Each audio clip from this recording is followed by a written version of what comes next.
السلام علیکم ناظرین، آپ کا میزبان راجہ قمر، میرے ساتھ ہیں سردار حفیظ صاحب، اور بات کریں گے آج آڈیو اور ویڈیو لیکس پہ۔ اس سے پہلے بھی ماضی میں بہت سی آڈیوز ویڈیوز آتی رہی ہیں پولیٹیشنز کی، اس میں غیر اخلاقی بھی تھیں، لیکن آج جس کا میں ذکر کروں گا وہ آڈیو ہے، اور یہ وزیر اعظم پاکستان جو سابقہ عمران خان ان کی آئی ہے۔ انہوں نے تصدیق بھی نہیں کی اور تردید بھی نہیں کی، بلکہ انہوں نے کچھ باتیں کی ہیں۔ حفیظ صاحب اس پہ ذرا روشنی ڈالیں گے؟ جی سر۔ بسم اللہ الرحمن الرحیم۔ وہ کہتے ہیں دوز میک کین بریک، جو آپ کو بناتے ہیں وہ توڑ بھی سکتے ہیں۔ یہ آڈیو ویڈیو کا جو چکر ہے، یہ ہماری جو باجوہ صاحب کے انڈر لیڈرشپ جو اسٹیبلشمنٹ تھی ان کو بھی پتہ تھا، پہلے ہی پتہ تھا، لیکن انہوں نے خان صاحب کو اس کے باوجود انسٹال کیا۔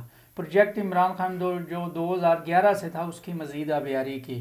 آپ دیکھیں کہ خان صاحب کا طریقہ کار یہ تھا کہ جب وہ پرائم منسٹر بھی تھے تو 11:30 بجے وہ آتے تھے، اور بس 2 بجے کے بعد ترجمانوں کا اجلاس ہی کہ آپ نے فلاں کو کیا کہنا ہے، فلاں کو کیا جواب دینا ہے۔ اس کے بعد وہ واپس چلے جاتے تھے۔ ملک کی foreign policy, economic policy, political policy سمیت ساری چیزیں انہوں نے جو ہماری ایجنسیوں کو دیے تھے وہ مینیج کریں ان کو۔ اور ابھی بھی وہ کہتے ہیں، کل پرسوں میں ایک سن رہا تھا کہ وہ کہتے ہیں کہ جو ہمارا احتساب کا نظام ہے وہ بھی آپ ISI کو دیں۔ تو یہ کتنے افسوس کا مقام ہے۔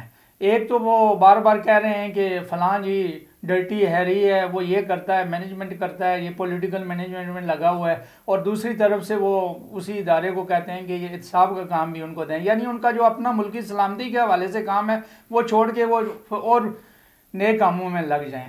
تو آپ نے یہاں تک آڈیو کی بات کی، آڈیو اور ویڈیو کی۔ ابھی بہت ہی خطرناک ویڈیو خان صاحب کی جو ہے نا وہ پائپ لائن میں ہے، سننے میں آ رہا ہے، لیکن لوگوں کو تجسس بھی ہے کہ تجسس بھی ہے، اور ہمارے جو سینئر کئی لوگ ہیں جیسے حامد میر ہیں یا اس طرح کے لوگوں نے وہ دیکھی بھی ہوئی ہیں۔ تو جو آڈیو کا یہ جو چکر ہے نا، یہ دیکھیں خان صاحب نے کسی بھی موقع پہ اس کی تردید نہیں کیا، ورنہ وہ فوری طور پہ آتے اور وہ کہتے آگے ٹی وی پہ کہتے جی فوری طور پہ اس کا فرانزک کرائیں جی، یہ جو ہے نا میرے خلاف سازش ہے۔ انہوں نے ایسی کوئی بات نہیں کی، بلکہ انہوں نے ایک عجیب سی بات کی ہے۔ کل پرسوں میں ایک وہ سن رہا تھا ان کا کہ انہوں نے کہا کہ جی اسلام جو ہے نا وہ کہتا ہے کہ دوسروں کے پردوں پہ، دوسروں کے عیبوں پہ آپ پردے ڈالیں۔ یہ عیب نہیں ہے جی خان صاحب، یہ عیب نہیں بلکہ یہ جرم ہے، اور جرم بھی ایسا ہے کہ آپ خود امیر بننا چاہتے ہیں، وہ وزیر اعظم پاکستان بننا چاہتے ہیں، اور لوگوں کو پتہ نہ ہو، آپ کے ان چیزوں کا پتہ ہونا چاہیے تاکہ آپ اس طرح کی باتیں کرتے ہیں، اور لوگوں کے لیے آپ نے ہائی مورل گراؤنڈ سیٹ کی ہے۔ میں آپ کو ایک مثال دیتا ہوں کہ دیکھیں محترمہ بینظیر بھٹو کو بھی وہ اسیسینیٹ ہوئے آج تقریباً 15-16 سال ہو گئے ہیں، اور دیکھیں جناب محترم آصف علی زرداری کا کوئی اس طرح کا کوئی غیر اخلاقی سکینڈل سامنے نہیں آیا، میاں نواز شریف صاحب کا کوئی غیر اخلاقی سکینڈل سامنے نہیں آیا۔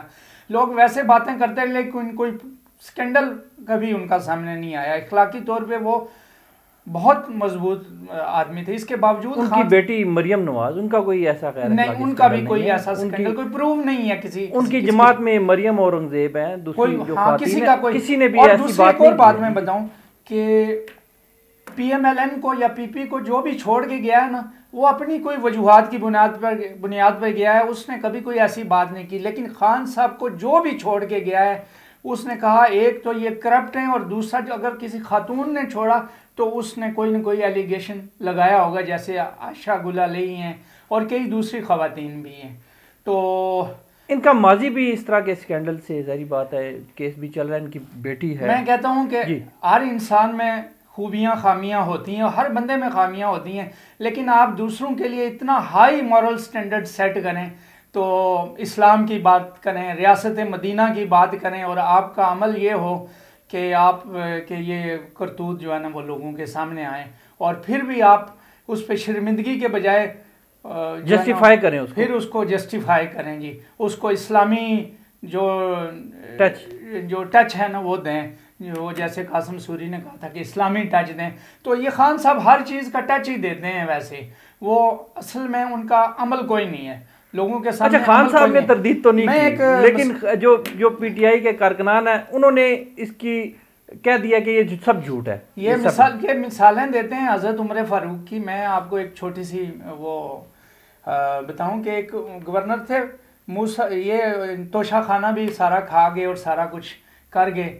تو کہتے ہیں گفٹ جی میرا گفٹ اور میری مرضی. تو یہ گفٹ اب مجھے بتائیں خان صاحب کتنے ارب کے ان کو گفٹ ملے ہیں جب سے وہ پرائم منسٹر شپ سے اترے ہیں. تو یہ موسیٰ بالکل یہ بات آپ نے پچھلے پروگرام میں کی رپیٹ ہو جائے گی اس مثال کو. آپ صرف مجھے یہ بتائیں کہ جب وزیر اعظم ہاؤس میں وزیر اعظم بیٹھے ہوئے ہیں اور وہ اپنے اختیارات کا ناجائز استعمال اس طرح کرتے ہیں کہ اپنی جو جنسی خواہش پوری کرنے کے لیے وہ خواتین کا استعمال کرتے ہیں یا ٹکٹ کے لالچ میں یا کوئی بھی لالچ دے کے, تو آپ اس کو کس نظر سے دیکھتے ہیں؟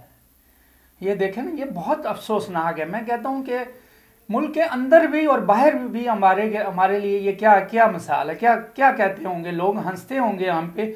پچھلے پروگرام میں یہ مثال نہیں دی تھی حضرت عمر فاروق کی, بلکہ وہ ہمارا پروگرام کسی وجہ سے آ نہیں سکا تھا. تو اس کی میں مثال دوں کہ وہ حضرت عمر فاروق کی مثال دیتے ہیں عام طور پہ عمران خان صاحب. تو حضرت عمر فاروق کے ایک گورنر تھے موسیٰ اشری. تو ان کے بارے میں یہ کہا گیا کہ وہ توشہ خانہ جو ہے نا, توشہ خانے میں سے جو بھی ان کو گفٹ آتا ہے وہ گھر لے جاتے ہیں. تو حضرت عمر فاروق نے ان کو بلایا کہ یہ میں نے سنا ہے کہ توشہ خانہ آپ سارا اٹھا کے گھر لے جاتے ہیں. تو انہوں نے کہا جی یہ گفٹ تو مجھے ملتے ہیں, میری مرضی, میرا گفٹ میری مرضی. حضرت عمر فاروق نے فرمایا کہ کل سے آپ گورنر کے جو آفس ہے اس میں نہیں جائیں گے. اس آفس سے انہوں نے ان کو ہٹا دیا. تو آرڈر دیا کہ آپ بیت المال کی جو بکریاں ہیں وہ چرائیں گے آپ. تو موسیٰ اشری جو ہے نا وہ بکریاں لے کے جنگل میں گئے اور کوئی تقریباً سال بعد حضرت عمر فاروق نے جنگل کا دورہ کیا, دیکھا کہ وہ ایک پتھر کے ساتھ ٹیک لگائے لیٹے ہوئے ہیں. تو عمر فاروق نے فرمایا کہ موسیٰ اشری یہ بتاؤ کہ آپ کو آج کل کتنے گفٹ مل رہے ہیں. تو انہوں نے کہا جو چیز آپ مجھے سمجھانا چاہتے تھے وہ سمجھ آ گئی. آپ نے فرمایا حضرت عمر فاروق کے الفاظ وہ سونے سے لکھنے کے برابر ہیں. آپ نے فرمایا کہ یہ جو ہمیں اقتدار ملا ہے یہ نبی پاک صلی اللہ علیہ وسلم کی جوتوں کی وجہ سے ملا ہے.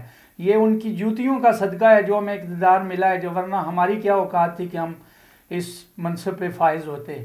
تو آپ جو ہے نا وہ گفٹ اب کتنے, وہ کون سے گفٹ آپ کو اس سال میں ملے ہیں جب سے آپ اس گورنرشپ سے ہٹے ہیں. تو انہوں نے کہا کہ میں سمجھ گیا آپ جو مجھے. حفیظ صاحب کنکلوڈڈ ریمارکس دے دے جی. ماضی متنازع رہا عمران خان صاحب کا, اسی سکینڈل اس طرح کے سکینڈل حال بھی اب متنازع ہو چکا ہے. مستقبل میں آگے آپ کیا سمجھتے ہیں کہ پالیسی بدل جائے گی یا نیچر کانٹ بی چینج, وہ جس کو بولتے ہیں جو ہسٹری آپ بتاتے ہیں نا, چلو وہ کرکٹ سے لے کے صافی بھی ہے, وہ بھی ابھی سامنے آنے والا ہے اس کا سکینڈل, اس نے اپنی کتاب میں بھی اس کا ذکر کیا ہے. تو اس کے بعد جو باقی کی آڈیو اور ویڈیو ہیں وہ بھی آئیں گی. یہ میں ایک اور بات بتاؤں, جب آپ اپنے موسنوں جو اسٹیبلشمنٹ جس نے بنایا انہی کو ہی آپ ٹارگٹ کریں گے تو وہ پھر آہستہ آہستہ کٹ لگاتے ہیں آپ کو. آپ دیکھیں کہ وہ کس طرح کمزور کرتے ہیں. اب پی ایم ایل این کی مثال میں آپ کو دیتا کہ انہوں نے پہلے ڈاؤن لیگ نکالا, پھر اسی طرح کرتے کرتے آہستہ آہستہ پھر ان کو کاما نکالا اور ہر چیز کو آہستہ آہستہ انہوں نے ان کو کمزور کیا. تو اسی طرح خان کو بھی, خان صاحب تو ویسے ان کی کوئی پاور تھی ہی نہیں پہلے بھی, وہ سارا پورا ڈیپینڈ ہی اسٹیبلشمنٹ پہ تھا. تو اب جب آرمی پولیٹیکل ہو گئی ہے تو اب خان صاحب کا کوئی عوام پہ تو وہ ڈیپینڈ کرتے ہی نہیں, کبھی عوام کا کہا ہی نہیں. وہ ان کو کہتے ہیں کہ آپ جو ہے نا قانون کو چھوڑیں, بک کو چھوڑیں, آپ جو ہے نا میرا ساتھ دیں. اور اس طرح کا جو اچھا آڈیو پہ انہوں نے تردید نہیں کی ہے, ویڈیو آئے گی تو وہ تردید نہیں کرتے ہیں. خان صاحب نے تردید نہیں کی اور نہ اس کو چیلنج کیا کہ اس کا کوئی فرینزک کرایا جائے. دیکھیں ان لوگ تردید نہیں کر رہے. اگر یہ نہ ہوتا, حقیقت اس میں نہ ہوتی تو وہ فوری طور پہ اس کی تردید کرتے, فوری طور پہ سامنے آتے اور وہ کہتے کہ یہ میرے خلاف سازش ہے, اس کو فرینزک کرایا جائے. لیکن ابھی تک انہوں نے ڈیمانڈ کی ہی نہیں, بلکہ وہ مزید تعویلیں اس کو دینے لگے. اور بدقسمتی سے وہ اسلام کی جو ہے نا وہ مثالیں دے رہے ہیں اور اسلامی ٹچ ابھی بھی وہ ان کاموں میں بھی اسلامی ٹچ دے رہے ہیں, جو خاصا افسوسناک ہے ہمارے لیے. اسلام میں وہ پوائنٹ جو آپ کے حق میں ہیں وہ بیان کیجیے، اور جو آپ کے مخالف جاتے ہیں وہ بیان نہ کیجیے، کیونکہ اگر آپ اس منصب پہ ہیں اور غیر اخلاقی ایسی چیزیں آ رہی ہیں تو اس پہ اسلام کچھ اور بھی کہتا ہوگا۔ یہ تو ہم خیر بحث نہیں کر سکتے کیونکہ وہ کوئی عالم ہو جو جس سے ہم بحث کریں اس بارے میں۔ آج کا پروگرام یہیں پہ ختم کرتے ہیں، اگلے پروگرام میں پھر ہم حاضر ہوں گے جی۔ اللہ حافظ۔